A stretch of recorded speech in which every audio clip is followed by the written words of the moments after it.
Wait, you can host? Wait, aren't you? Hangouts? You're on YouTube. I keep forgetting it's on YouTube. Yeah, and I was about to say, yo, I'm you can so host Google Hangouts now. Yo, that'd be amazing. I mean, I could, just because I could just do it through our PC. Yeah. Nah. We're good. That's funny. Look, my mind's everywhere right now. I can imagine. So shit, what's going on, people? It's a Flying Modem, along with my co-host Blak Magus and the homie X11 Prodigy. Kind of got stuck just now. I had to think. Is your name X11 Prodigy or is it just Prodigy? It's I mostly just go by Prod or Prodigy. It's the man with the ridiculously long names that no one ever fucking remembers. There we go. Right now, he's that son of a bitch, and he knows why. Well, he knows why. He's the son of a bitch to Mike, and Mike is apparently very angry about something. But today we're gonna talk about what? YouTube Red, talking about Halo. I hate to talk about Halo. Probably go in on Halo, but yeah, pretty much. This is going to be the Flying Modem show. So if you don't like Flying Modem, you probably want to. If you don't like Flying Modem, what's wrong with you, man? This is his forum because it's Halo Day. goddammit. It's Halo Week. It's about to be. Oh, no, this is not even the day. It's Halo Week. It's Halo Week until Call of Duty come out. Then we'll get overshadowed. Wow. But so basically, it's the Halo week and a half or so. Okay. Yeah, something like that. It's more like Halo 2 weeks. I had it early. You know what I'm saying? But that's pretty much it, right? Oh, I got some what the fuck moments. I gotta send to y'all, but yeah, that's pretty much it. All right. So Mike, say what up to the people. That was my phone going off. Oh, hi. Sorry, I'm all fucking discombobulated here. All My that. phone's going off, all that. My phone Anyway. going off. Hello, everybody. Thank you for coming through. So let's just go ahead and let Modem have the floor, Prod, and you interject because you watched a lot more. You've had enough time to see a lot more. I haven't had as much time as I wanted to actually look at Halo like that. I watched Modem stream it, but I haven't really watched anybody else because I've been work and I had a finals last week, so I couldn't watch any of the early streams. But Modem, just go ahead and let everybody know what your thoughts are on. Man, if you're an Xbox One owner, you like futuristic shooters, sci-fi, all that. You love a good campaign. I would say Halo 5 is a must-buy for Xbox One owners. Not necessarily sure if it's a system seller, like if it's worth like going to buy Xbox One over. That's a lot of bread to drop, especially if you ain't got nothing to drop for it. Let's see. Don't forget Xbox Live. Xbox. The fact is, you have to think about that nowadays. I'm sorry. Welcome to the modern age. Yeah. As a Halo veteran, man, I gotta say I would recommend this game to any Halo fan. I don't care if Reach was your favorite Halo, 3 was your favorite Halo, 1, 2, 4, whatever. This is a game for all Halo fans. It's missing a few things, I feel, and if they had those few things, it would be a 10 out of 10 for me. I gave it a 8 out of 10 in my review, but that was personal, you know. All right, what were the few things that you think that it's missing? Well, for one, they introduced their firefight mode in ODST, and I was hoping they would bring that back. They probably said they wasn't bringing it back, but I wasn't reading too much into the news because I wanted to be like, you know, blown away or whatever. But I wanted the firefight back. That's basically Halo's Horde mode. The customization for the Spartans and the multiplayer is ass. Like, we got more customization for our Spartans as far as visuals and such than in previous games than we do now. The campaign. While I was really satisfied with the campaign, I had a lot of fun. I felt like the nostalgia was real. It was real as fuck. I'm not even gonna lie. I was basically fangirling, and I was trying to contain myself because I'm live streaming. and I didn't want to just like flip out on stream. But it brought a lot of good memories back, and just the feeling of Halo and why I love the series and everything. And I love playing through it. But while I did play through it, it raised a lot of questions. Like, okay, well, how the hell did we get to this point? Why are they here? What is this shit about? Why are we doing this? Like, I hate when games and campaigns raise these questions, and then most often they don't ever answer them. So, that's pretty much my 3 things. If they expanded on the campaign, like I wanted to know how the fire teams came about, especially the Master Chief's fire team, because he's supposed to be what was led to believe he was like the last one of his Spartan class. Can I interject? Wait, no, not yet. I know you know about the Halo lore. I know you do. I know you do. It's just it should have been in game. It's one of those things. Yeah, should have been in game. Yeah, it should have been in game. So, like I said, this is how they could have expanded on the campaign. I also felt like there wasn't enough, like, let's call them human mission or UNSC missions. I didn't get to use the UNSC guns as much as I wanted to. And I felt like I was just always using Promethean guns, which isn't necessarily a bad thing, but I felt like I would have liked to use the new weapons of the UNSC more. So those are my 3 main things. The campaign was kind of short. I wish they expanded upon it and explained some things a bit more. The customization for the multiplayer is not there at all. We had way more customization in previous games, and that was years ago. Firefight. I wanted Firefight back. But that being said, I still give the game an 8 out of 10. The graphics, fucking gorgeous. Like, that stream I did, Mike, gives it no fucking justice. Like, the graphics is fucking beautiful. The sound effect, the surround sound and the sounds they added into it, amazing. Like, it was so refreshing. Like, in hearing familiar sounds, like, oh, I know what that was, but the sounds that followed afterwards, like the plasma grenades, a plasma grenade sticking and exploding, we know what that sounds like. But it's like 2 or 3 more sounds in between all that, and it just makes it sound so much more realistic and just natural feeling. Like, it's crazy to me. But yeah, man, that's pretty much my initial thoughts on it. What are you gonna say, Prod? Just go comment on the story. They did a pretty good job with the story. I agree. From the storytelling standpoint, I do appreciate it. That is one thing I will say. If you are, and I'm going to keep this brief, if you are anybody that is wondering about Master Chief's story, before getting super deep into this, you don't necessarily have to, but if you do want that story, the Battle for Onyx and Grasslands, they're 2 Halo books that cover up and kind of will talk about what Modem mentioned about Master Chief's squad, and it's explained. But it's those 2 books that are really hinted at. But all the books here, they do a nice job of nodding to a lot of stuff we find out in the books. But that's not always good because they didn't tell it well enough in game, like Modem was saying. So, as a book reader, I'm happy. I wanted more, but I'm happy. See, I've read one of the books. It was Halo First Strike. And that taught me a lot about the Halo universe just from that one book. So they're all like that, which is the ridiculous thing. Like, right. Oh. See, this is my thing, right?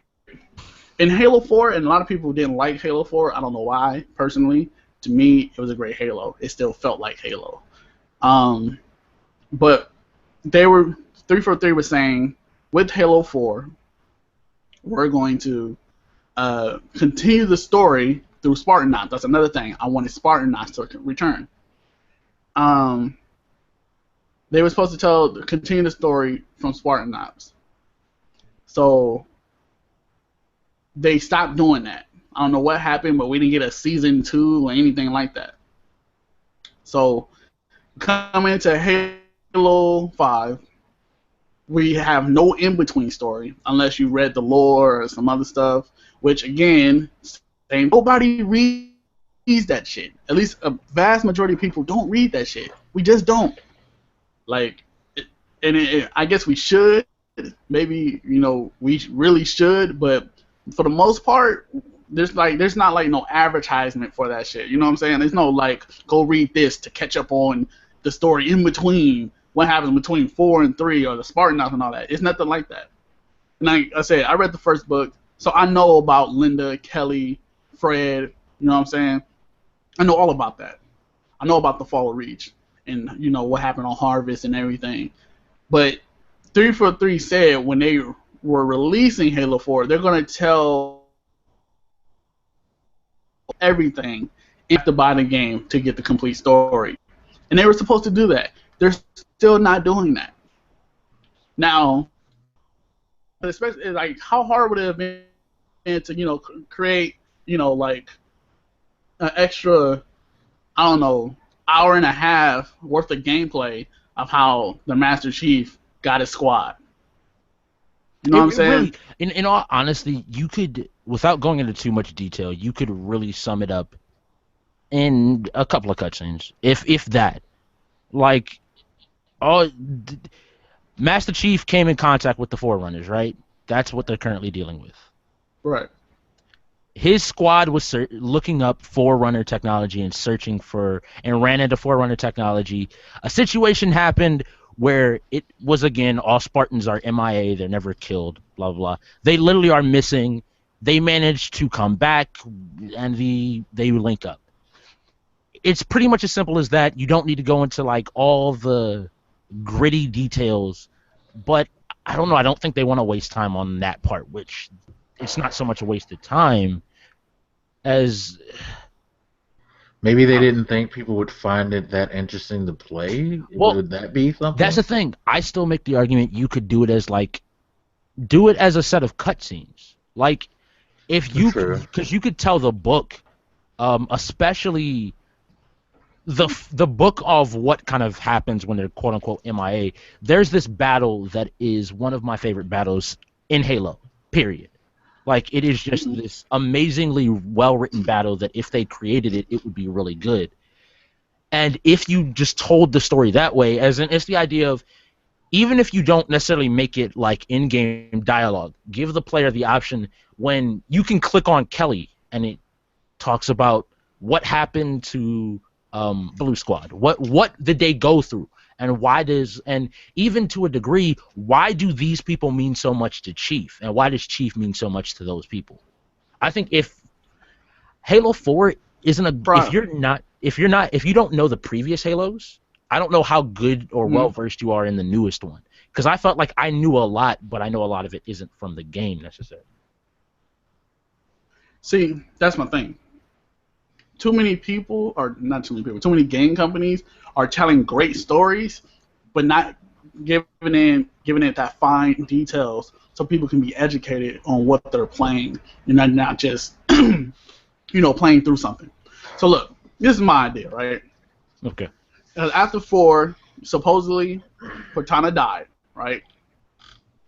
And the Master Chief was all sad and shit, which, I can understand. That was your bitch. She sacrificed herself for you, and she saved you, blah, blah, blah. She gone. I can understand that. You don't cross galaxies for her and shit. Went on suicide missions to retrieve her and shit. I can understand that. She was literally in your head. I really can. For real, right? You know what I'm saying? I mean, I don't see anybody on Earth talking about, I would travel the stars to go get my bitch. Like, I don't see nobody saying that shit. Master Chief don't travel galaxies for this damn woman. Fought entire... But all that being said, armies and shit. Like, against all odds. But look, the point is, you're sad, and I understand that. They're supposed to see, this is the thing. 343 was saying, we're going to show the more personal side of the Master Chief, how he feels about these things and whatever. And I was down for that. I wanted to see that. So when he was going to be sad and all that shit, why don't we see some missions of him being sad? Like, we're going to send you out because you've been up here too long, blah, blah, blah, we're worried about you, blah, blah, blah, like some shit like that. Then he stumbles across like the team, Kelly, Linda, and everybody. He has to go get them and whatever and retrieve them, and then he starts to feel better. And then we get into the mission where he like Cortana, might be alive or something, and contacts him with some shit, and something like that. Like that's what I wanted. That not what I want. Wanted. I want that, but I feel like if they had put that in, that's at least like 2 hours worth of fucking gameplay, bro. And just for the Master Chief side of things. This is the argument I guess I would make. Master Chief, it makes sense because Master Chief is supposed to be that soldier. Regardless of how he feels, he's gonna get the mission done. Like he's going to get that mission done, and so I get it from that standpoint. But I agree, like after what happens in 4 with Cortana, you're now reunited with essentially. Imagine thinking you're the last man on Earth or the last African American on Earth, and all of a sudden you run into a bunch of your childhood friends. That's gonna fuck with you. Like that's gonna fuck with you. And yeah, I think it was an opportunity that you probably hit it right on the head, that they avoided for time reasons more than anything else. Which was stupid to me, because not only does that educate people on the Master Chief and show character development, that shows how he got his team back. They can even play some old flashback memories and shit like that, and you know what I'm saying? Just it would have added like 2 hours worth of gameplay, and it could have been simple as hell and easy, bruh. Like again, that's just on the Master Chief side of things. Some people don't know who the fuck Buck is. Some people think he's just some redneck Spartan. Okay, yeah, like explain to me who is Buck.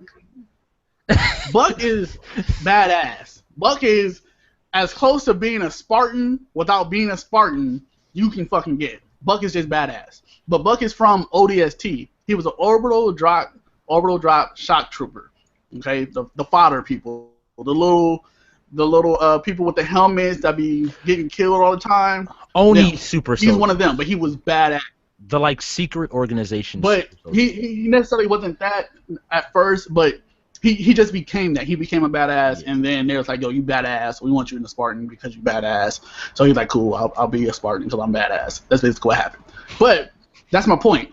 No one knows who the fuck Buck is. No one's going to be like, oh, man, that's that dude. He bad. Blah, blah, blah. They're going to be like, who the hell is this redneck?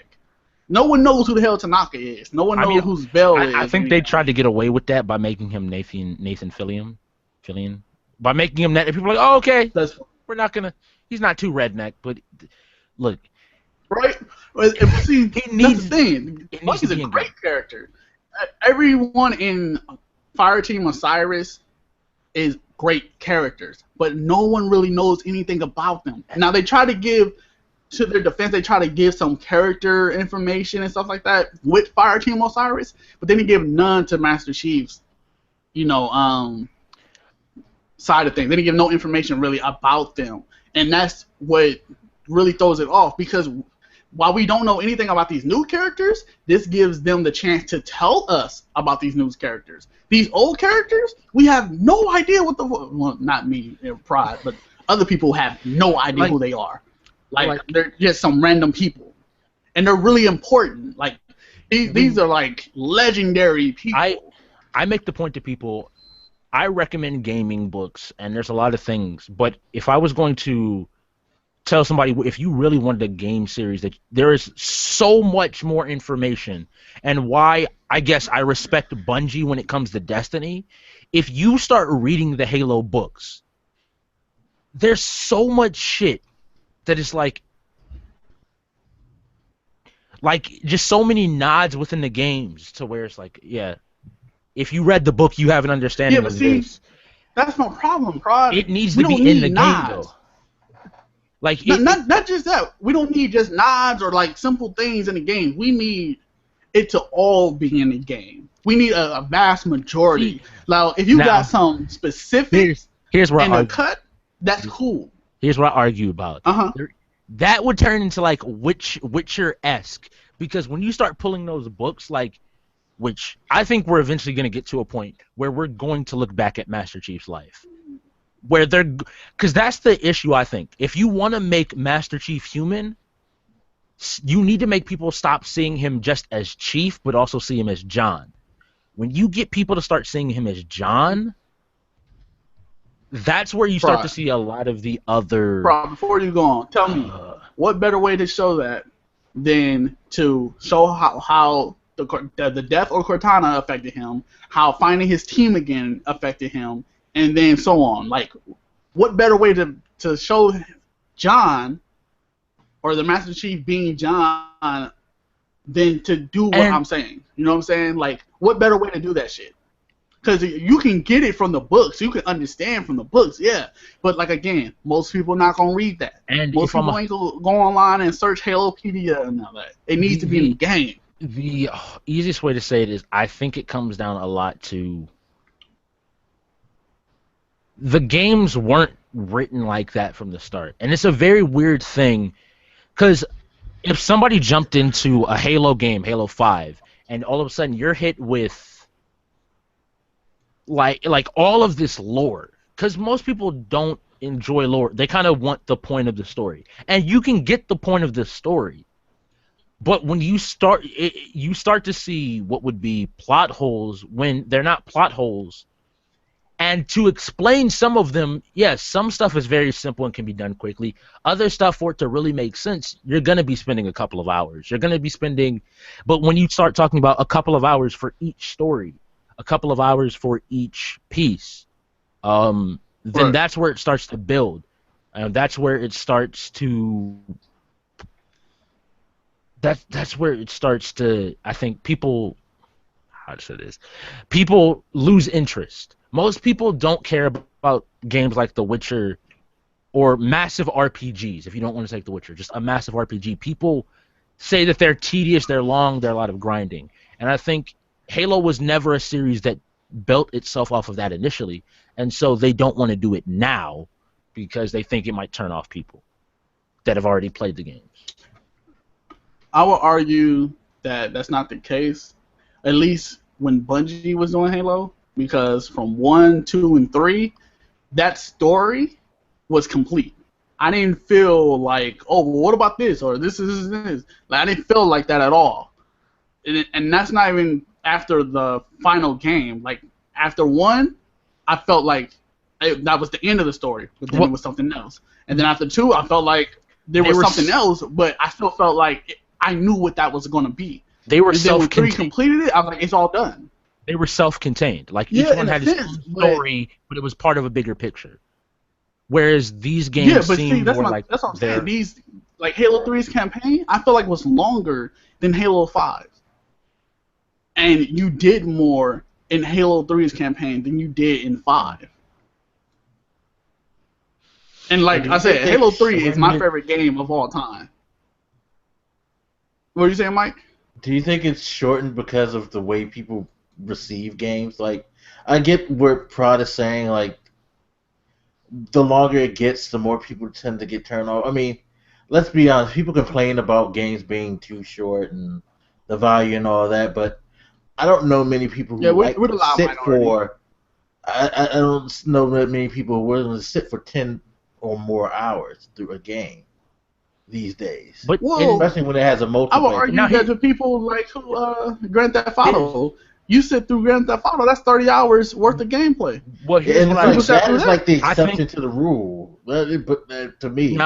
Now, Modem, maybe I could. I have an idea that this could work, where maybe you create the Infinity, which anybody, and you have various hubs almost, like downtime, right? And in between this, you can choose to go on to the next mission if you want to. But there's also the option of almost having dialogues with characters that open up extra missions, where you're exploring kind of these side paths that do matter, but they're not. If the person that just wants to blitz through the story can get the main story without kind of some of the more intricate details. But that would have been cool. But that's the weird thing. Something like that would have been cool. I don't think we found a good line for it, though. Where is too much story versus too short of a story? What do people want versus don't people want? I would say a good mesh, a good blend of that would be telling just who the characters are, why they are doing this, and then show how it goes. You know what I'm saying? You want to give someone something to play. Like, let's say the mission is the Master Chief gets some kind of distress call, and he recognizes the voice, and he rushes over there to go to, you know, try to save who he think it might be.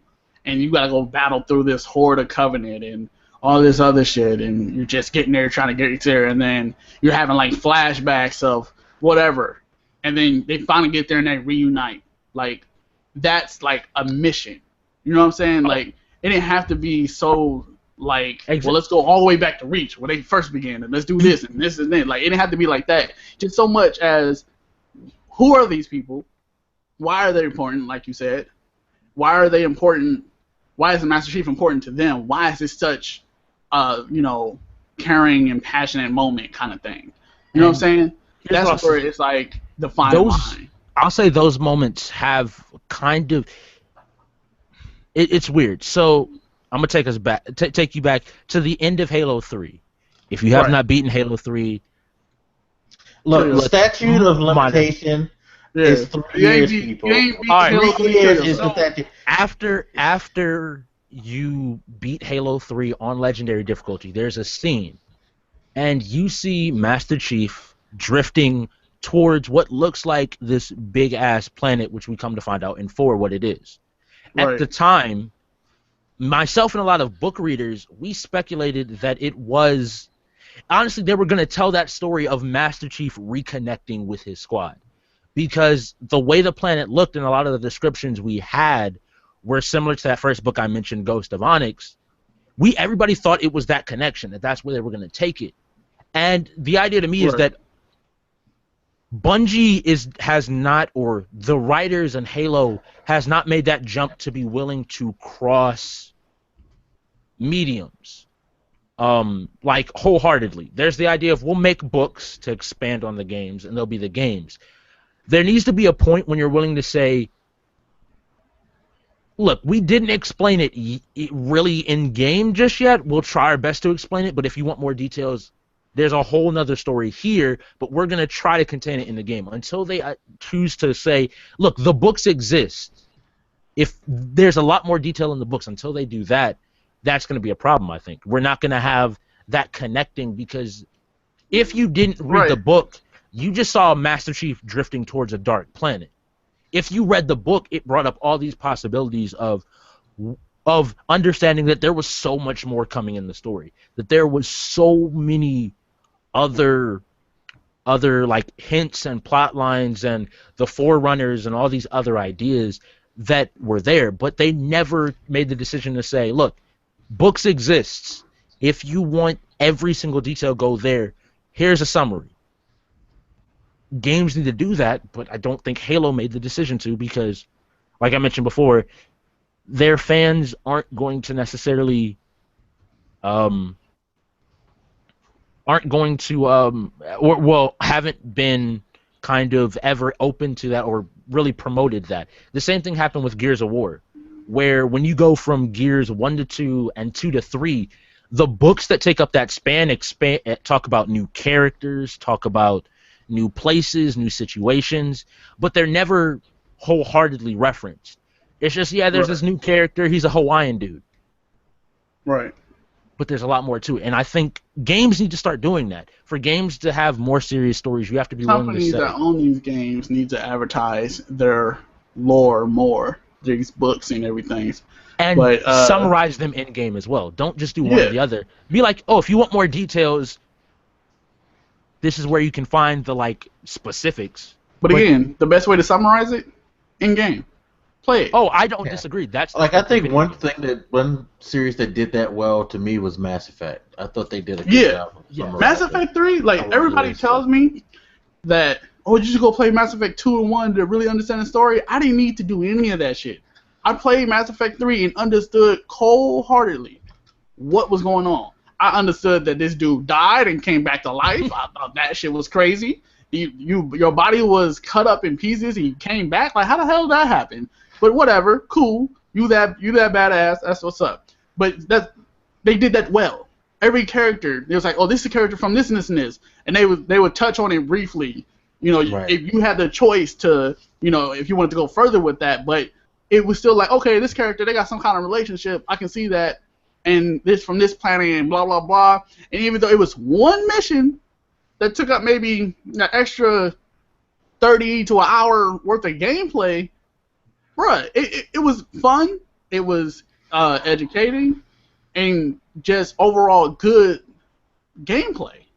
And so I just feel like they should have done that. Like, if I don't know who made the call to be like, no, don't do that, or if that call was even made or brought up.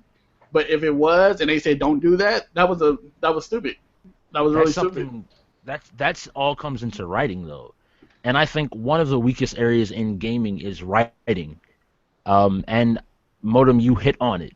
The best way in a game, the difference between games and movies or games and books, is that you don't need exposition so much as you can let the player do.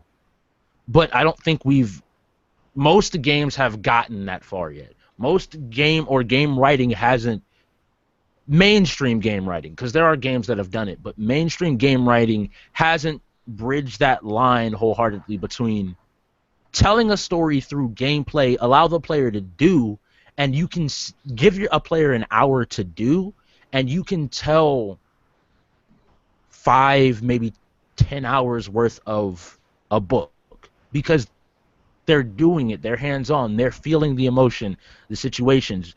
It's a matter of changing how games are written. Mass Effect, I think, 3 was written in a way to where you didn't have to read the first 2 or play the first 2. Witcher 3 is similar. Even Fallout, to a degree, Fallout 3, you don't have to know the other games to understand to a degree what's going on. Right. If a game isn't written that way, though, and I don't think Halo was written that way, it was written very much as this is the story of the games. I feel like it was written that way, but they didn't, design the games that way. I feel like on paper it says Kelly is blah blah blah blah blah, but they don't put that in the games, and they should have. That's what I feel, honestly, what they did. Because it's not like, someone, they're having an interview and someone, so where's Kelly from? And they look around and they start making shit up. Yeah. Like, the information is there, the story is there, but when they execute on it, they don't. I mean, when they should execute on it, they don't. And that's what they should have done with this. It would have expanded the campaign. It would have enlightened people on everything. It would have, kept them true to their word about showing the personal side of the Master Chief. When have we ever seen the Master Chief celebrate? He just found his old team, his old childhood friends, his brothers and sisters that he would call. Like, I'm pretty sure he's going to celebrate it. There had to be some damn hugs and shit. Like, you know what I'm saying? Like, it had to be some kind of emotion, bruh. Like, someone crying, some shit. I can't believe it's you. Where is that? I think they still do that for. Master Chief is still the example of the perfect soldier, the John Doe, if you want to be. Just in reality, he is supposed to be the person that.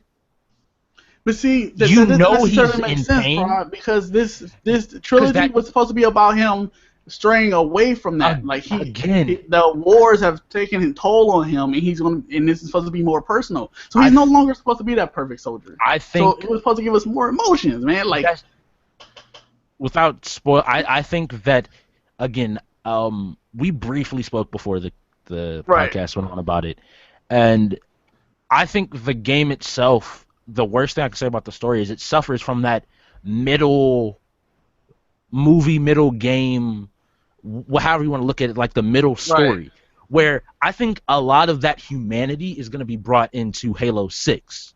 I really do.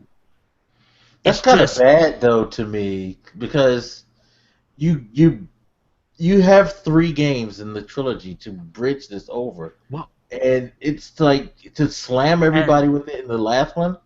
That don't sound like that's the proper way to do it to me. And this is how I kind of have seen it, and I could be completely off, but it's the idea of Modem. You're asking the correct questions. Why hasn't he cracked yet? But see, he did crack. He cracked in 4. At the end of 4, he cracked. Like that was it. He cracked. And then 5, like see, this is what I'm saying, bro. But that's the when point. You that's lose. The point I'm making. It seems like they almost took a step back from where they went with him in 4. Right. Exactly. Which I tells don't me, understand. To me, that says it's not his ultimate. Like, it is not. And again, this is book stuff that has been out for over a decade now. It is not the same little boy. That he is not at that point yet. When he is forced to once again be a human, he is not a Spartan. He is not any of this other shit. He is a human, and he has to deal with a lot of these human issues. They haven't brought him to that point yet. He's gone through everything. Everything. At the end of the day, he constantly focuses on his mission. What I'm looking for, and what I'm assuming, because this is generally, at least from what I've read, seen, it's that moment after the mission is completed. That moment when the actual mission, there's always another danger. And it always seems like Master Chief is always seemingly chasing that other danger.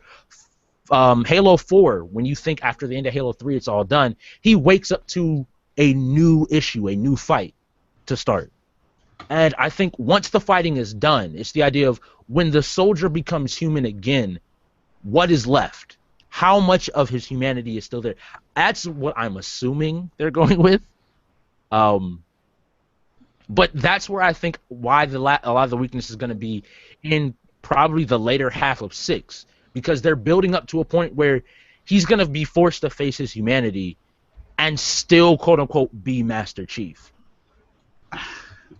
See, in Halo 5, you played it, watched through it, they show more emotion. Master Chief is more personal. And it's like going on the same things of what they were saying, but not to the full extent. They're not really showing. They're still trying to keep him like in a shell. That's not where they should have went with this. That's not where they should have went with this at all. You're telling me you lose your whole squad, your whole company. You the last one. People all around you dying. People you've been fighting wars across galaxy with died. You have one thing left. You lose that one thing.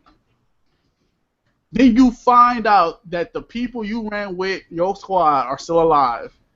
And then you come to this point. Like, the emotion is there. There's no way around that. And they should have showed that. Like, see, that's the thing. That's what's crazy to me, because they're like, you're the last of your kind, you're the last one, blah blah blah. You know what? It's so important. Not to interrupt you, sorry to interrupt you, but you guys just made me realize, like, probably one reason why I never took to the character of Master Chief. He's Superman. Yeah. No, like, he's Superman. I'm trying to make a point like this. Just like, I think he's worse than Superman. Here's the honestly. thing. Here's the thing. And because Modem, again, I think you're asking all of the right questions. Except in Halo 4, they made him look really fucking weak, and I didn't like that shit. Well, no, what I'm saying is he's Superman. You have to bring the kryptonite every so often. No, it's not even that. It's not that. They're like, I'm not a fan of Superman. The thing that makes me not a fan of Superman is that his story, they don't really have anywhere to really take it, because at the end of the day, he's always going to save the day. Well, he's always going to do the right thing, and make a point. He'll come out on top. And I feel like Master Chief kind of has that same, at least early on, has that same thing. It's like no matter what, because I've heard about the like shock ending of Halo 2, but it's like he still ends out on top in Halo 3. It's like he's not going to lose. Well, and he's not going to make a bad decision. Okay, wait. Hero. Mike, let me explain to you. I happen to like Superman, and I understand why you don't like the Master Chief. And I can honestly agree with you. But I feel like he's worse than Superman. Because Superman has taken way more losses than the Master fucking Chief. But, that being said, in the Halo 3 opening cutscenes, And again, if you haven't seen Halo 3 by now, kill yourself. In the opening scenes, Cortana is talking, and she's like, "You know how I am. I did my research. I watched you grow up and become the Spartan we needed you to be. Like everyone else, you were strong, swift, and brave, but you had something else no one else had." And she's like, "You know what it was?" And she goes, "Luck." And then he just crashes down into Earth. Right? Now, that's like his trademark. He's always jumping off of shit and just landing on Earth and then getting it off, brushing off the rubble and then going in to go fuck some army up just because he can. That's just what he does. Superman has the ability of being God. Master Chief is lucky. Like but see, that's my thing. That's my thing. He's like worse than Superman because it makes sense that he does this shit. Master Chief getting through the shit that he gets through, it makes no fucking sense. He just does it. Even when he was supposed to die, something saves him. Something goes wrong or something like that. Like in 2, he was going to die. And if you haven't seen 2 by now, kill yourself. 2, he was going to die. The grave mine saved him. Said, "No, it's not your time yet. I need you." And that's some extremely lucky shit. Like, it's just bad. But that's the thing. And see, what you guys were saying, or stuff that would be really good, that would give him a lot more dimension. To his character. It would give him more character development. Right, like, why didn't they do it? Why? And that's it's. I wouldn't care. Like, people always get mad when it's like, you shouldn't just have these off games. No, I want more things like Halo Reach. Give me more off games if y'all aren't gonna put it in the main story. Give me the opportunity so people can see this shit. Some people didn't like ODST, but I liked ODST because it was story driven and pushed the story. I like that shit. Reach, love Reach, but see, when it comes down to, my point is, I don't care what or how they tell the story, as long as they tell the story and it's accessible to everyone. And by that, I mean giving it advertisement. I can have the best fucking story in the world. Nobody gonna know if I don't tell that fucking story. Like, it doesn't make sense. All this lore, all this information, like, no one wakes up and thinks, I'm gonna go to Halopedia today. No one does that shit. Like, it's, again, that's the funny thing, Modem. You said, I'm like, to anybody that thinks Master Chief is this just, like, that is what you could, like, that is right now the only option. What Modem just said is literally for me to say, pull up, like, the Halo Wikipedia page. Not the Wikipedia page, but like the Halo Wiki, and read Halopedia or something like that. If you read it, you'll realize that they crafted, like, the reason Master Chief is so popular with a lot of people is not because of the games so much as his entire story that they've crafted across 20+ books. See, for me, it was the games. The games made me love Master Chief. When I read the book First Strike, that made me fall in love with the character because it was so personal. It was so much more information. It was just so like, fuck, this dude goes through a whole bunch of shit. Like, god damn, he's that nigga. But no, it's not in the games. Like, the games does the character no justice to who the character actually is. Like, if you don't read outside the lore, you're like Mike. Not you're even just gonna be like, he's a Superman. It's not even just that. And I can understand that. But I will go even further. More people will like him. And as a matter of fact, it takes me back to an article. Someone said the Master Chief dying. It was some like real big news article. I want to say GameSpot or some shit.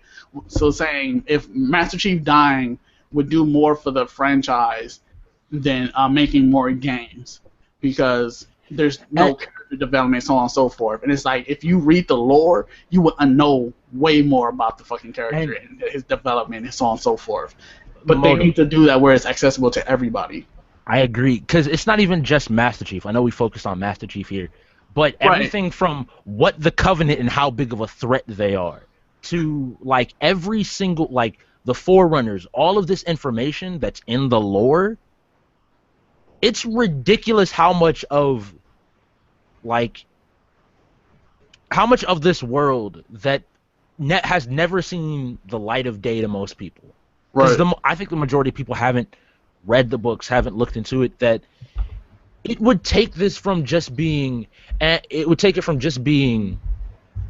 a story or a great video game story to being a great epic. Like just like you think of Jason and the Argonauts, you think of Master Chief's journey or the journey of the Spartans. Like as a whole, that name is so fitting when you look back to Greek mythology and what they go through.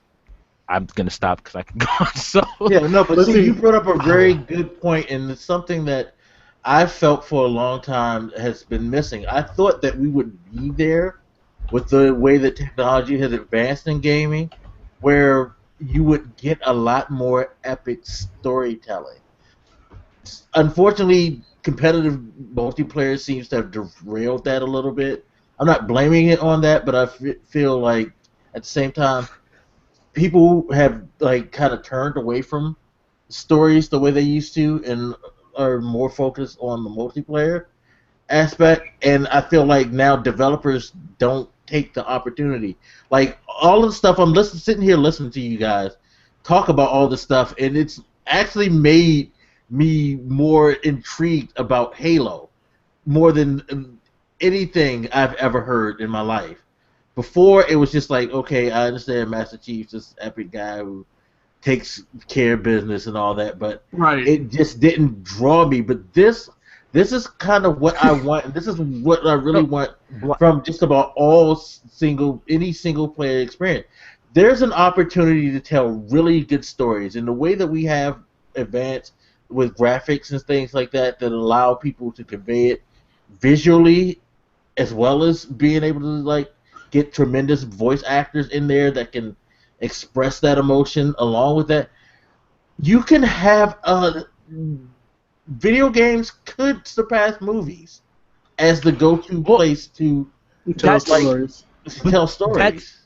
That's why gaming. That's that level that gaming takes it, and why I love games. Like y'all are getting to the reason of why I love games. Beyond books, books let you read the world, and then you kind of use your imagination to create it. Yeah, movies allow you to see. Sense, bro, that's not the problem. Because in a sense, they can give us some dialogue and some 2D pictures, slideshow of flashbacks, and we can still kind of imagine how it all played out. Yeah. But if that was simply in game, that would have been fine. I'll do you one better. You don't even have to like have the slideshows in the game.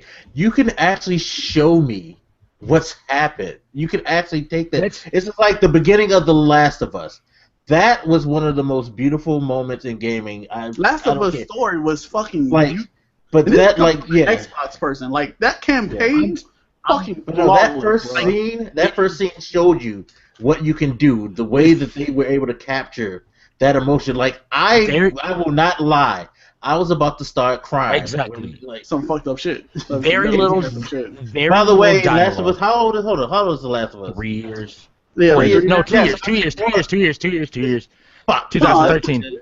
2013. No, fuck that. 2 years is fine. It's 2012, right? It came out in 2013. I know it's 2015. Hold on, it came out in 2013. It came out in 2014. If you haven't even seen the goddamn thing, well, I'm sorry, but in the beginning, Joe's daughter gets caught. They get caught up in the first wave of the infection, and in the midst of trying to escape, Joe's daughter gets shot, and he holds her in his, crying in his hand while her last breaths come up. It was fucking like. I take it a step beyond that, Blak. What changes that, because that in and of itself, the scene you just described, really isn't necessarily something, I don't want to say special, but it isn't something so dramatically different. What they do is they give you kind of that quiet moment before everything starts, to where you start to get to know the characters and you start to get a feel for each one of the characters. But see, that's another thing. It sets the tone for why Joel is who the way he is. It sets the tone for the whole fucking game. That whole thing, and where everything with him and Ellie like develops. It set it off perfectly. Exactly. gaming is the final step, in my opinion, or one of the final steps for storytelling, because it finally allows us, the person interacting, to place ourselves within it, to experience it almost firsthand. It is the closest we can get without being in the situation. We know what it's like to be, again, it's 2 years, to be a man carrying his daughter, fleeing for his life amidst a panicked city, and to have it all end. Well, Prod, would you know how the fuck that feels if you didn't play No. The Last of Us? But that's the point I'm making. The Last of Us does it so. It's told so well, and games are so powerful of a medium because they let you have that experience. Because what you start off is a father and a daughter, and that kind of interaction. You get a feel for that, and then you slowly, something's wrong, something's off. It gets a little bit worse. All of a sudden, panic, panic, panic, and in this one event that, again, I'm not a parent. I can't act like I could even begin to understand. But from the way my parents have talked about it, it's the idea of it is a moment like that, something that's soul-crushing, that's like world-ending, that in a moment that you never could ever picture, really realize happen, and it destroys, and you feel it as the player. In that first bit of gameplay, the prologue, you feel all of that crushing emotion, and that is, I mean, and that carries through the game. The Last of Us does a great job explaining why games are such good storytellers, and should be the best at it, better than movies, better than books, because they allow you to do. It's no longer reading, it's no longer seeing, it's doing. It's experiencing. Okay, bro. Would you agree that the Halo 3 campaign told its story better than Halo 5 is telling its story? Yes, because you spent a lot more time doing than you were. It felt more like I felt more like it was. You felt a lot more time doing. Is the easiest way to say. You did a lot of the things. Like the story was a lot of you doing X, Y, and Z. You going, you feeling the emotions and having to experience all these smaller and bigger things. Prod. Yes. In Halo 3, right? Yes, sir. You remember finding the terminals? Yes. Do you remember how people would look up videos to see where the one's at and just reading them and getting through the whole thing and then piecing all that together or what the story was about? Yeah. I was going through Halo 5. I thought I found the terminal. I got really excited, but it wasn't anything. And I don't think there's any terminals in Halo 5. That means this is something I say. Halo 3. Like some side story, but the Halo 3 story for me was told better because it had more specifics, it had more details, more dialogue, more explanation, more character development, more emotion. This was more like just like a horse's view, just straight down the lane. There was no looking around. There was none of that. It was straightforward you can be without being straightforward, if that makes any sense. Yeah. See, now I'm very curious. Oh, see, Modem, you Blak. may have really pushed me to get an Xbox One now just to go back. Even if you don't get an Xbox One, just get a 360 and get the older games. You know what I'm saying? Or you get the Master Chief Collection. They fixed that. Yeah, well, that's what I was saying. Like, I could at least go through that campaign. Like on there. the campaigns for 1, 2, and 3, like that trilogy, great. It was fucking great. 3, like I said, to this day, is my favorite game of all time. Like the story was so good. Mike, me and my friends, we would go back to the story just to play it again. Go through that shit. You haven't played Halo 3? Who? Blak. I've Which only Halo? played Halo 1. Oh. So I'm completely because I played it on the wrong place. I played it on PC, which probably is also part of the reason why I didn't get into it because the PC port was busted as hell. I would say it is fully worth. I mean, now you have, again, if you got an Xbox One and got the Master Chief Collection, you can play through the entire story. And 4 wasn't bad. I don't know And why people didn't like 4. I will just say this: I would take it Well, a step see, I further. think a lot of the like issues, and again, this goes back to what I was saying early, has to do with multiplayer. People weren't satisfied with the multiplayer, and they just. I think the story kind of became like a victim of that. I mean, I think that's just games in general. Last generation was the rise of worldwide gaming. Yeah. Very true. Yeah. But see, Blak, that didn't take away. Like I said, in Halo 3, the story was so good. We went back and played the story because it was that damn good. When's the last time you and a group of friends went back and played through a story? Not because it was an objective or you got something from it or some kind of reward or some shit. Nothing like that. You just went back through with your friends to play it just to play it. When's the last time you did some shit like that? You talking about like way back in the day before before the multiplayer craze. Modem. My point. Modem. But Halo 3 was the rise. Was around the time the rise of worldwide gaming and multiplayer and stuff like that. But it was still, the story was still so damn good. We still went back and played that shit. Modem. Mm-hmm. And since you made the was an advocate for the games, I will take it a step beyond that. For those, my parents are 60 plus years of age. They don't play video games. Mm-hmm. Because my mother and father have read the Halo books, they sat with me and my brother as we played through all of the games. My parents, who have no interest in it, like I tell people, Halo is something that deserves respect from a storytelling standpoint. Like, play the game. If not for its multiplayer, if not for anything, a lot of people say the story the story means a lot to that. It is a reason why it grew because of its story initially. Yeah, Halo 2 and multiplayer, but its story is something powerful. And if you want a list of books, I could give you a very short list of books or just a place to read about them that could get you caught up in part of the time. No, I was actually about to ask you a question, but I'm gonna wait. Okay. I'm sure you know the answer, but I'm gonna wait because I want to do the whole spoilerless things.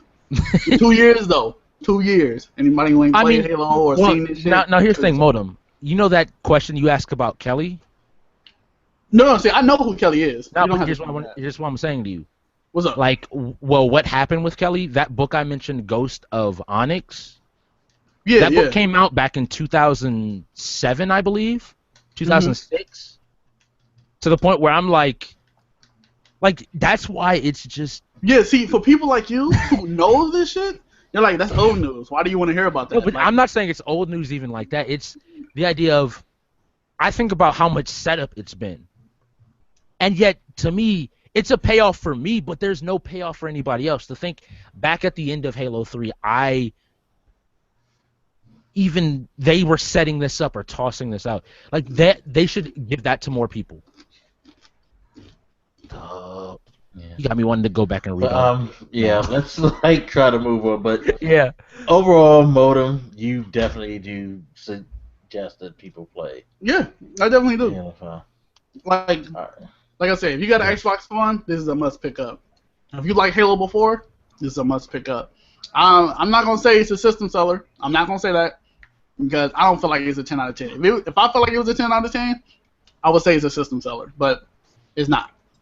To me right now. But with that being said, if there's multiple games you're thinking about getting and you want an Xbox One, then I would suggest definitely getting an Xbox One and picking up this title along with a lot of others. But definitely a solid 8 out of 10. I love it. I'm having a lot of fun playing it. The campaign, even though I had my complaints about it, was satisfying. I had a lot of fun, and the nostalgia is real.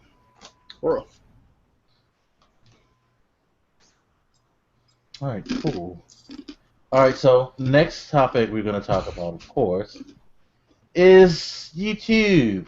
YouTube Red. So, didn't get a chance to talk about it before because We've been away, but YouTube Red, for those of you who don't know about it, is basically Google's new subscription service for YouTube content viewers who don't want to watch ads. Basically, what you do is for $10 a month, you get ad-free YouTube videos on top of YouTube Music, and bonus incentive on top of that would be exclusive YouTube content, which from the list that I saw isn't enough. Like, I'm sorry, I don't care to see PewDiePie be scared. You know, again, we can already watch PewDiePie act scared on his channel. Why is this now an exclusive thing that we have to pay $10 a month for?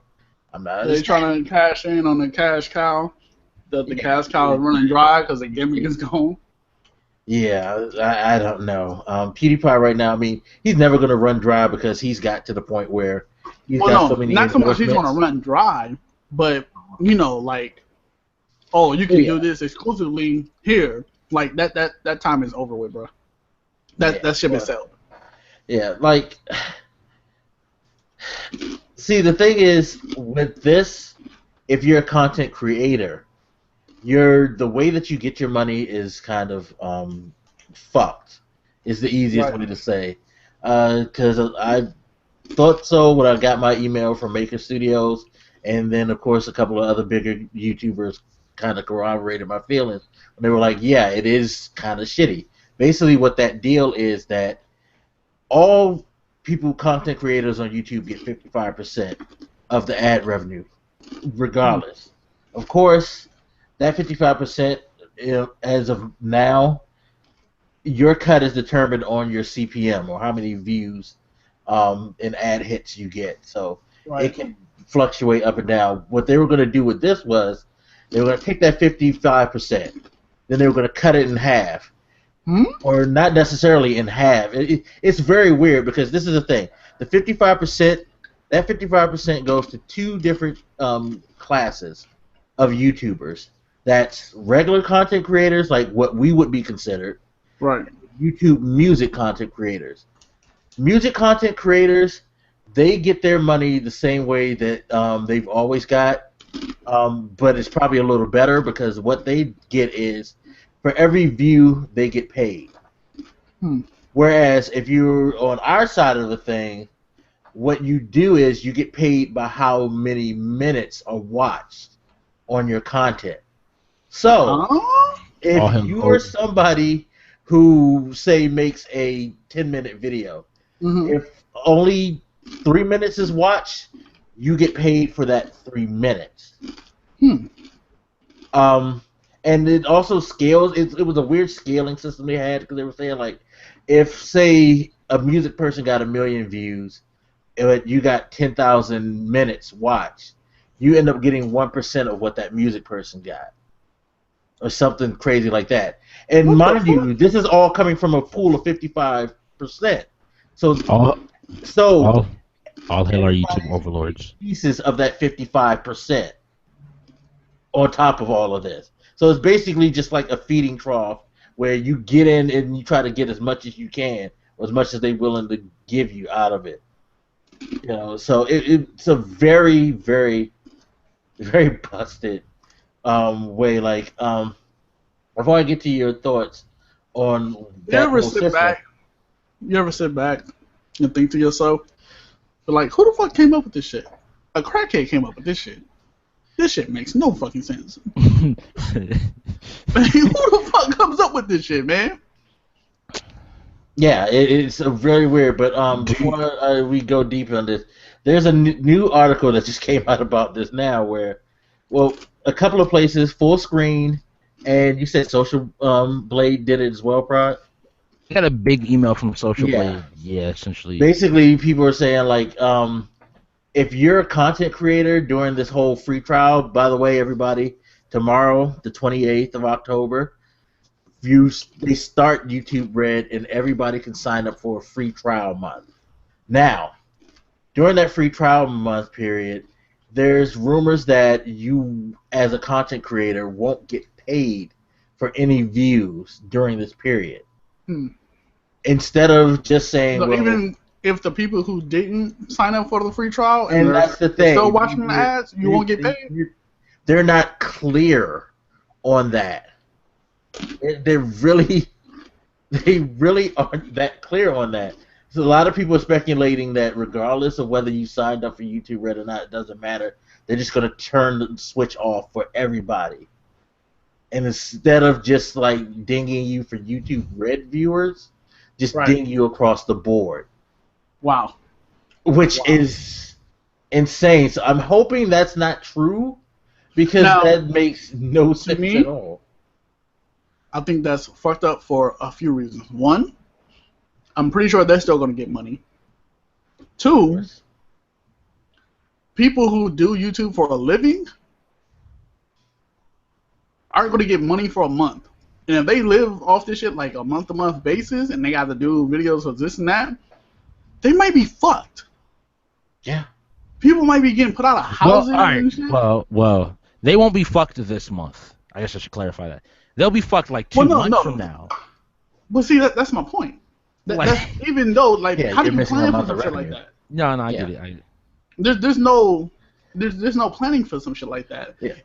If you're living paycheck to paycheck, especially if you're living YouTube paycheck to paycheck, and then they just cut your shit off for a whole month, you're fucked. Yeah. And see, this is where I can't stand Google.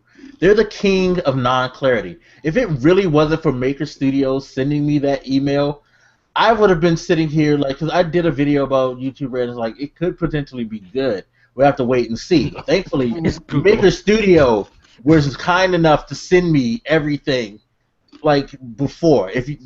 That is the benefit of being a partner with a pretty good partnership program.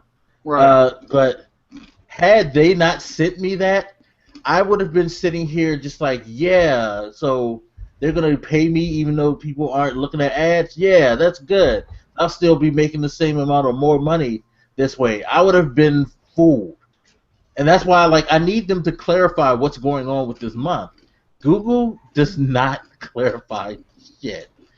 They are the kings of just saying, yeah, we're doing something, and then not saying anything else. They don't go into detail.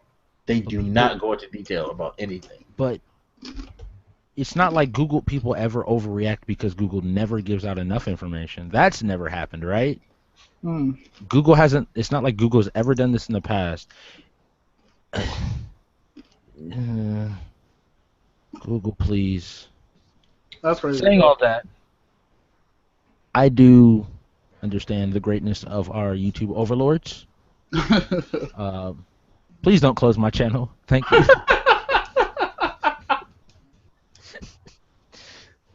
Bro, you stupid for that, bro. Look, you don't know. They watching. Hey, I hope they are watching. Fuck y'all. This is stupid. Close down my channel, though. No, chill on that shit. No, but seriously, that's fucked up because, like I said, people make a living off of this, and yeah, I can understand if everybody didn't get revenue, including YouTube. Then I can understand that, but I'm pretty sure y'all still gonna get paid. Well, I just want to make what the YouTube is really doing is YouTube is saying for the first month we try this out, we want to get 100% of the revenue. We're not going to turn off ads. We're just going to take 100% of it and see how much more money we make. That's what's really going on. It's not like, let's test to see how different the system is. No, we'll keep our 55%. Let's just get 100% right quick. Give me all the pot, and then y'all'll be fine. Yeah, so it's, again, if you're a content creator on YouTube, know that you have minimal protection. It's all about you, and if you have a partnership, it's all about how well your partnership goes. Because Google, they're out to protect themselves first and foremost. Right. I get it. They don't want to they have their money to protect, but they will bury you.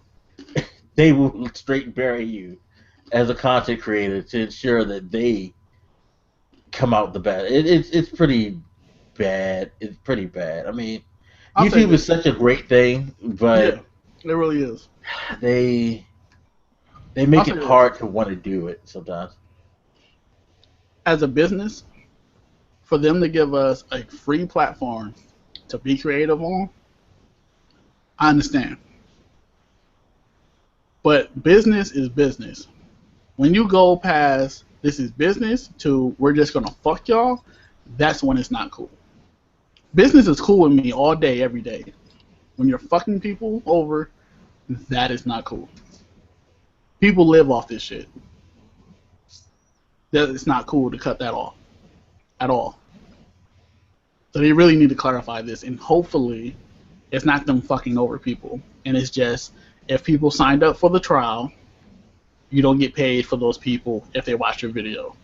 That's not only fair but understandable. Yeah. Yeah, that would be the optimal thing to do. So we'll see. But I mean, how do you guys feel as far as overall? Do you think YouTube Red is something that is going to be positive for content creators For as a content whole? Do you creators, I think? feel like it's the same shit that happened with WWE superstars and the whole network shit. People went from paying $60 for a pay-per-view to paying $10. So I feel like people are going to start making a lot less money. Um, But that being said, I don't know if no, excuse me. That's a bad thing if you're living off this shit. But to people who wasn't really getting anything, it's not going to affect us. But that just because it doesn't affect me doesn't mean that it's fair or some shit like that. Like Yeah, exactly. this is going to fuck with a lot of people, and I suggest y'all start putting out those job applications. Yeah, I mean, um, like I said, if you're big enough to where you're able to get sponsorships, you got Patreons and all of that to help supplement. You're fine. Like if you have other means of income outside of YouTube, you're fine. But if you're just living off of the views, you're probably sitting there like, what the hell is going on? Like, you know. You know what? get a I need to go watch Wings of Redemption. I need to go see if he made a video about it. Oh shit, wait. Oh No, my no, god. no. So Uh, the easiest thing I can say to people is anybody that knows Yeah, how we need to get a Spotify job. works. Fireworks? What? Spotify works. Spotify a long time ago came out, and their model is very similar. There's a big pool of money, and the money that people who pay money monthly for Spotify is distributed based on how much an artist is listened to. So the most listened to artist gets the biggest cut of X pool. And Right. that is what's going to be happening with YouTube Red. And that's been the big issue with contention, is that people aren't being paid as much. Like, it's the idea of the Taylor Swifts, the Drakes, in this case, the PewDiePies and the Markipliers, they'll be fine. So, probably, They'll get their cut. But the small if dude, you're living off of YouTube, you're fucked. If you're not PewDiePie, Markiplier status, you're fucked. yeah, but I also say if you're above 100,000, you should already be doing sponsorships. no, CPMs yeah, have but been not down everybody. Not everybody is able to get that. Not only not everybody, but you're fucked.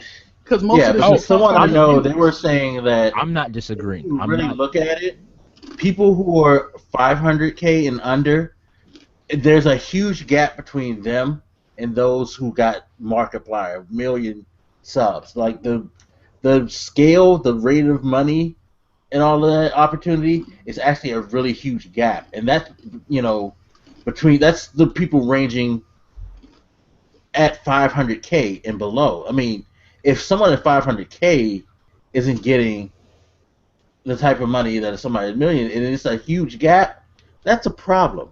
That's a really big problem on how that scales. You know?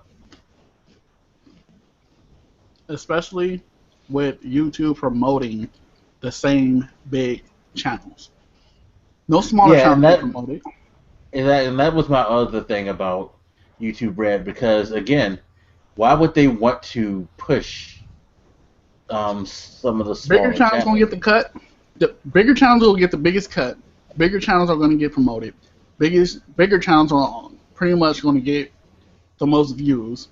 That's how it's been. So even the people that were moderately making a living off of this shit, they are now gonna be fucked.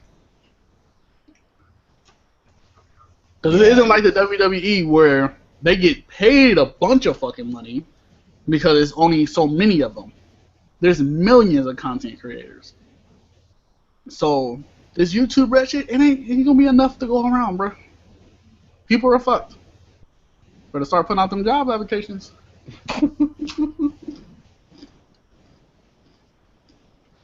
But we'll see. I mean, I'm still gonna hold a. Well, let's wait and see how it end up truly being. It doesn't sound good. I'm not going to sit here. I hope it fails. I hope they don't get enough money from that shit. I mean, it doesn't. YouTube did. If YouTube makes any money, because this is what YouTube is counting on, which I think a lot of people have missed. YouTube isn't counting on anybody that currently watches YouTube for free making money or signing up to this. They don't care if anybody does that, signs up for that. That's a benefit. What they really care about is the people using AdBlock that are going to be switching over. Because either way, all this is going to do is there are people that are using AdBlock that will now no longer use AdBlock. And use YouTube Red if they choose to. They feel like they're supporting their creators. All this is just another chance for YouTube to make some more money.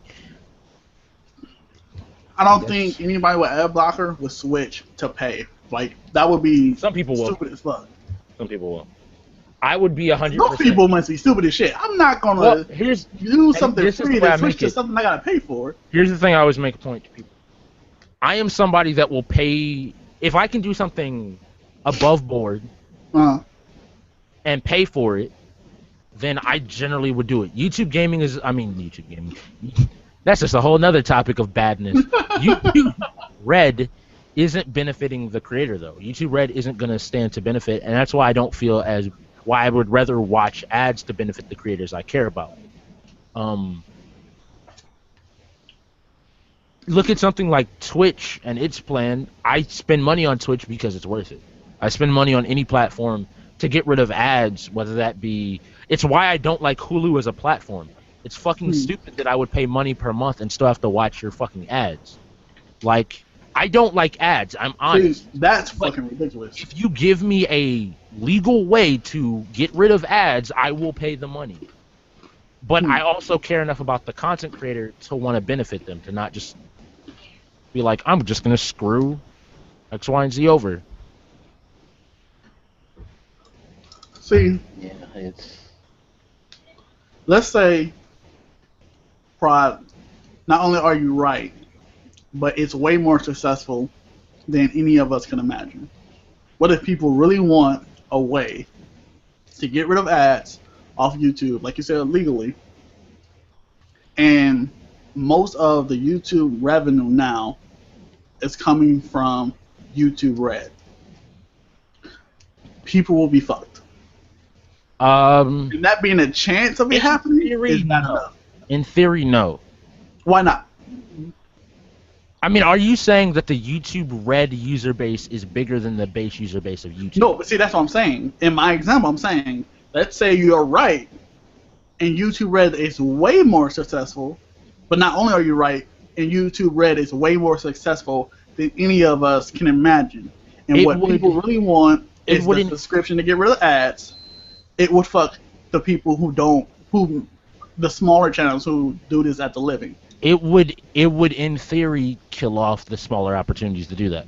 It would want you to turn YouTube into more of an exclusive, almost an exclusive club to be able to actually do YouTube, because you would need such a high viewership of non-paid subs. Again, it would cut down on that, or you would need to be creating content that demands or retains such viewership that it will be willing and be able to compete with bigger content creators. What it really comes down to is, can you retain viewers? If you can retain viewers, it doesn't necessarily matter your size. It just matters that you get your content watched. So in theory, it can benefit some people, but it's going to hurt the vast majority because we're dealing with a society nowadays that is short attention That's span based. backwards. Because someone who gets 3 views, but their video is an hour and 30 minutes, and Now all that's the the thing. people watch all 3 hours, all an hour and a half of their video, that's fucking 4.5 hours worth of money. And Well, someone who has more subs make a 10-minute video and don't get that as much but get more views? Well, that doesn't make sense. Well, it does make sense. How so? Because in theory, both content creators are making content to serve their audiences. They are correctly, basically, using YouTube's analytics and using the system to prevent content that their viewers want to watch. Again, having more people on a shorter video, generally speaking, should still turn into more revenue. Like again, all of it is theory. We won't know until the actual system comes out. But what it should do is it should mean you should be able to put out more content, but at a shorter length, and still retain the maximum amount of viewers. I don't think that's how it's gonna work though. YouTube doesn't. Shorter videos right now are generally going to end up with a higher CPM. I feel like longer videos get more, especially if you put the ads in between the video. And there's already we can discuss this after we hop off, because I'm not technically allowed to talk about CPM rates. No, the only reason I say that is because I have, with the change in my content type, I have noticed a change in length. I have noticed a tangible change in like CPM and all that stuff I've seen on YouTube. I feel it. It's from my channel, but I can't. But shit, we can move on. We got anything else to discuss before we get to the what the fuck moment? That is pretty much the bulk of the major topics. So, all right, gentlemen, move on to the what the fuck moment. Please don't make this gross, because I haven't eaten yet today. Oh, did you not see what he posted? Look, we might not want to. Yeah. Okay, it's cool. I can take it. You sure? See, you think that? All right. So, gentlemen, as Chris has said, Prodigy, excuse me. I posted the link. Mike, go ahead and take a look at that link for me. Shit, I already see the title. I'm like, man. Nah, don't worry. Don't worry. The pictures make it better. Fuck. The pictures make it better. God damn it! The pictures I'm about to put this in the better. chat. Oh my god! Read it out loud for me, Mike. Read it out loud for me. Do I have to? Come on, man. You gotta read it out loud, bro. It's like read it out loud. Fucking. This is like Mike getting punished in class. Like, oh my god! Michael, please read to the class the text message you just received. I bet she ate it after she was done. You gotta read the article. Okay. Shit. Apologies to anyone who's out there trying to eat, but apparently a woman was arrested for masturbating with Jimmy Dean's sausage in a Walmart bathroom. Did they say where in Louisiana this is? Don't. I don't want to go there. You trying to? You asking way too many questions. I like the woman's face in the picture that got me.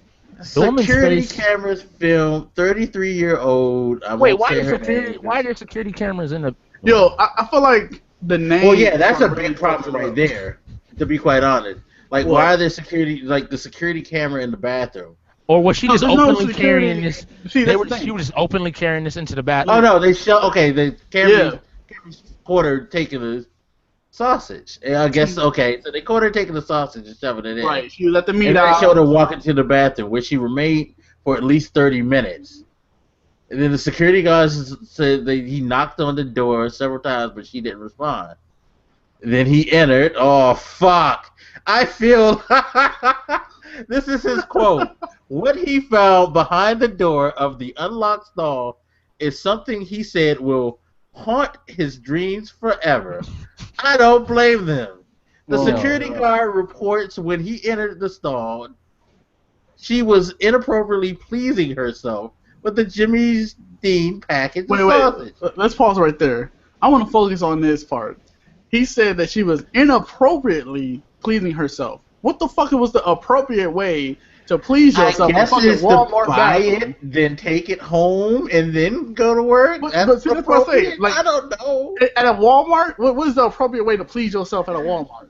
I Your damn face. know. You asking the wrong person. But hold on, let me finish what he said. He said that when he entered, she didn't even stop. She just stared at me and kept going. That is scary as fuck. That Yo. is fucking like this. This chick is in there, fucking working herself with the sausage. You would think that most people, when they get caught doing something like that, they would be embarrassed. Nah, she just looked homie in the eyes. Like, she probably was looking at him like, you want to, like, replace this shit? Something like that? You're like, no. I think what's worse is... Hold on. Shocked and also frightened for his safety due to the fact that she's a big girl. The 140-pound security guard said he ran out until police arrived. God damn. Yo, my man was terrified. Check this out, though. When they did, female officers entered the restroom while she was still putting in work with the sausage. Oh, fuck. Oh, fuck. All in all, it took 7 police officers to restrain her and pry the victimized sausage. The victimized. Hold up. Oh, they rude for that. Wait a minute. He was that fucking, like, into this. It took 7 motherfuckers, and they had to take the The sausage. police came and she didn't stop, bro. Damn it. The police came and she didn't stop. Just And want people- look, right, listen to this. Oh my god. This is what's funny to me too. It says Walmart management said, in no way do they tolerate this type of behavior. They have strict policy against shoplifters and a sign on the bathroom door that clearly reads, no merchandise allowed beyond this point. That's the They problem. say shit That's the about her problem. masturbating and your fucking... That's my thing. I'm not concerned that she decided to take your prop. She's Yo, they worried about their bottom line. Like, you gotta be real. Dog, look, man, I can only imagine the security guard in the room watching this woman stuff some fucking, Jimmy Dean sausage in her shirt and then scurry off. She's a big girl, like they said. You're like, oh man, maybe she homeless, maybe she hungry, she in there I'm gonna be eating some 100%. shit. Look, they need to stop. The picture they used of her made her look like she would fuck you up. Like, she would dead stare you in the eye and be like, do something. I'm gonna beat your ass. You shouldn't have to catch me first. It is an unflattering picture, to say the She least. ain't sitting on me. Promise you that. Holy shit. That is nah. Like, I seen this while I was at work, bruh. I was on my lunch break. And right before I went in, I seen this shit, and I was just like, my mind was blown. And very few things blow my mind, bro. I just couldn't wrap my head around this. And I'm like, I'm thinking to myself, this bitch had to be high. She just had to. She had to be high. Yeah, she had to be on Right? something. But then my mind keeps telling me, but what if she wasn't? What if she wasn't high? Nah, if she wasn't high, she couldn't have been that horny. And apparently What's the reason she's for this? like... But even when people are high, they don't normally do some shit like this. She just kept staring at the security guard and kept going. That's the thing. The police came and she just kept going. Just like, yeah, and you want some of this, son? Bruh. You gotta think about people, like, some people out here, they aren't there. Clearly, she wasn't. She didn't even stop. She just stared at me. Yeah. Oh, man. Dude is like 140 pounds. Like, he must be like under 6 feet, under 5'8". Like, just like, dog. Lord, please help me. Yeah, I would be scared to death. Shocked and also frightened for his safety due to the fact that Johnson is a big girl. The 140-pound security guard said he ran out until police arrived. Yo, how scary could that shit have been to see some shit like that? Like, bruh. Ah, man, I don't know what the fuck I would have done. They call the crime the unthinkable, something that most people would never imagine doing. Like, why if she was gonna steal it, why not just run out the store? Why not just go home? You know what I'm saying? Like, Yeah, like that would have been the more I really want to appropriate say she thing. was high, but in the back of my mind, I'm like, she probably wasn't high. No, she got. I would prefer like it was just her being on drugs. That shit is crazy. That yeah, That shit is that's crazy. not cool. That's not cool at all. That is not cool. I'm sorry. That is I had to just share that beat. I just had to. Like, that shit was too funny, man. I'm and I sorry. agree with Cardiac. They need to like start selling sex toys at Walmart just to avoid that. What? No. I would rather she get caught with a sex toy than to be fucking. It's fucking sausage. I would rather her got caught and stopped. She just kept going. Like, oh damn, that is hilarious. Like I said, I seen this shit. I just started rolling. Like, it was funny as hell to me. Too funny though. Yeah, no, it's just that's. Mike is just wordless. Like, Not feeling it. he don't know what to say. Yeah, no, Big that's. girls need love too. Big girls need love. Stop that. Let me stop. I apologize to anybody I may have offended with my comments. Oh, you don't. I mean, you just got to say it, right? That's. I mean, it's not even the fact that she's a big girl. It's. It's not. It's not. It could have been some skinny broad. It could have been a Yeah. model chick. She could have been bad as hell. Yeah, that's still. Although we probably would have got a different story from the security guard, because Right. her security guard catches a woman like, masturbating, proceeds to have sex with her in the bathroom stall, and gets fired. That probably would have been the story, the real story, Right. had she been like more attractive for it to him. But yeah, nah, that's just I don't care who you are, you don't do that. That's just nah, not sausage. That ain't even porn movie sexy. No, a fucking sausage roll. What the fuck? What type of shit? Cardiac sumo, like, I hope she never gets out of prison. Oh my god. If she does stay in prison, though, don't put her on kitchen duty, because you know it's gonna happen. Kitchen duty. You know what's gonna happen. She's gonna be looking. Y'all like, why is breakfast late again? God damn it! Who was cooking? They were like, oh shit, you put her on cooking duty, didn't you? Oh my god. Oh, so I ain't eating no sausage tonight. That's for damn sure. Now you know But sausage, also, bro. dinner. I guess my breakfast has been ruined. It ain't even time yet. Thank God I don't have Jimmy Dean sausage, because that would just make it even worse. Oh my god.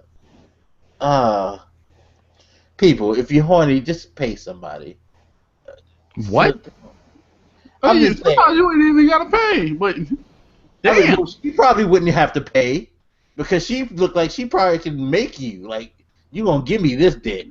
Oh, If the way he Probably described so. her. So, oh my god. Yep, that's a perfect way to end this. So, Modem, what's going on with your channel? 'Cause Halo 5. Nothing but Halo 5 right now until I get Black Ops 3 early. Streaming when Twitch is acting right. I don't know what happened. I was streaming a campaign of Halo 5, fucking beautiful. I tried streaming like a few days later. Twitch is like, nah, fuck that. You was doing too good. Like, damn, man, what? Damn. But everything's a Flying Modem. Twitter @a Flying Modem, YouTube.com /a Flying Modem. My Twitch is mouthful. I don't really want to say it. It's fine. It's in the description. If you guys go to the description of the video, you'll see Prod and Flying Modem's Oh, channel. I'm not gonna even try and get mine out. Um, Shit. People lose a hand trying to type that shit out.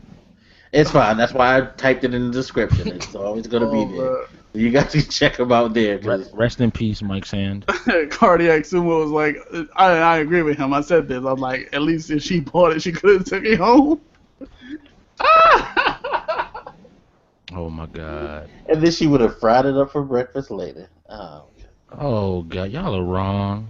Yo, I was talking about Jesus. this. I was talking about this with like my family and shit, right? And I was like, yo, this is somebody's daughter. This is somebody's cousin. Please don't put her out there like that. No, but I'm And saying, that's the can you thing. No, imagine? she's already out there. Her name's in the article. I was nice enough not to say her name. I said But the last name in the by mistake. article, everybody knows her name. Yeah, but I'm saying, like, just imagine, like, this is your cousin, and someone walks up to you, ain't that your cousin who was in the Walmart bathroom? You're like, nah, I don't even know who the fuck See, that what is. had happened was Nah, she's twice removed. Like, she ain't actually my cousin. She was, like, married in. I don't really know her. Didn't I see you last week with her? Like, nah, that was somebody else. Damn it. And just the parents, can you imagine that? Their friends calling them, hey, your daughter in the news. Oh, what she do now? Well, okay, here's another thing before we go to you, Prodigy. She was in there for 30 minutes. Did nobody else have to use the bathroom? I guess not. She caught that rare moment, that alone time, where somebody walked in there and heard the tribal grunts and just backed Just out. thank God nobody had to change their baby's diapers. 'Cause that would have been fucking, oh my God. Anyway, Prodigy, what's going on with you? I am going to be infuriated by this game once again. Probably tomorrow.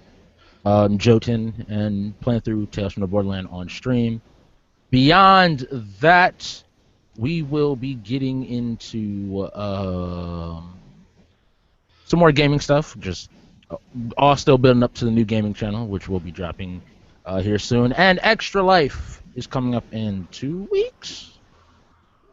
If I'm right, 2 weeks, 2.5 weeks. Yeah, like that. we got about a week and a half now. So we will be getting that. Yeah, and just to follow up on that, November 7th, people, at 8 a.m., November 7th until 8 a.m., November 8th, I will be streaming for Extra Life, doing a 24-hour live stream. This is to help raise money for children's hospitals across North America. All the information is in the description. If you don't see it, please feel free to hit me up on Twitter at Blak Magus. Leave a comment in this video, whatever. If you're interested in donating or joining my team, which is Team BJO, just hit me up, let me know. I'll send you all the information that you need and help you get set up. I'm going to be dropping a couple of videos, one explaining everything as far as what goes down on National Game Day, what are, if there's any obligations or anything, and how Extra Life as a whole works. I'm also going to be doing a video to talk about streaming for 24 hours. If that's something that you're interested in trying to do, I'm going to give you as many tips as I can, give you all the precautions and things that I learned last year from doing Extra Life. So look out for that. But just expect some more stuff. I'm going to be cutting some videos on the Paris Game Week, Sony press conference, information on that, the usual sports stuff, and all my craziness that you see across my platform. So I think that's about it with me. So that pretty much wraps it up. Modem, go ahead and say goodbye to everybody. All right, people. Thanks for letting me rant on about Halo and what I think should have been in the game. As always, grateful to be here. Moving on to Pride. I just saw what Cardiac said. What the fuck? Right? I wasn't going to say nothing. Yeah. God damn it. Probably go ahead and say goodbye to people. Peace, everybody. Read books. Never see sausage the same again. Fuck me. Breakfast. Oh my God. And that just took me there tonight. But anyway, thank you as always for coming Well, so through. now people gonna go to Mike. Hey man, you want some sausage? And you just gonna think back like, That's nah. gonna be the theme in my Twitch stream. I guarantee you. People are gonna see this and they're gonna be talking about Jimmy Dean sausage. Oh my You know what I god. really could go for right now? Jimmy Dean sausage. Nah, we ain't going there. No. All right, guys. Thank you again for coming through. I appreciate it, and I'm just getting off now because this is just fucking ridiculous. Oh, so you too? Okay. What? All right. You made that easy. Go ahead. What We'll figure it happened? out later. You'll figure it out later. Think about what you said. I'm not even gonna try because somebody will point it out. I'm pretty sure. Fuck you, Prod. Anyway, we'll see you guys the next time. Peace.